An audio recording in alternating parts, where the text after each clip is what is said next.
politik antara Aceh versus Indonesia berakhir konyol. Ronde pertama tahun 1945.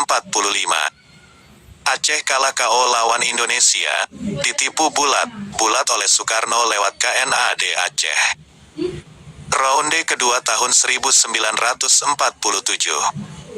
Aceh kalah taktik lawan Indonesia, perjanjian Linggarjati di mana Aceh bukan merupakan salah satu negara bagian RIS yang dibentuk Van Mook. Ronde ketiga tahun 1948.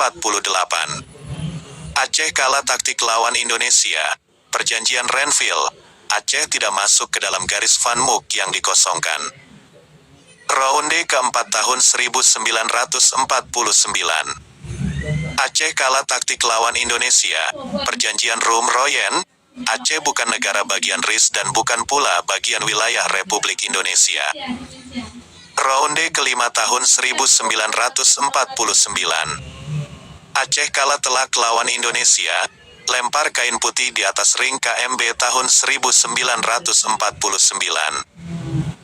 Ronde ke-6 tahun 1950, Aceh kalah lawan Indonesia, dikualifikasi dan dijebloskan ke dalam Provinsi Sumatera Utara. Ronde ke-7 tahun 1959, Aceh kalah KO lawan Indonesia, perjanjian Lamteh. Ronde ke-8 tahun 2000, Aceh kalah taktik lawan Indonesia, perundingan jeda kemanusiaan di Jenewa, Swiss. Ronde ke-9 tahun 2002, Aceh kalah strategi lawan Indonesia, perundingan KOHA di Jenewa, Swiss.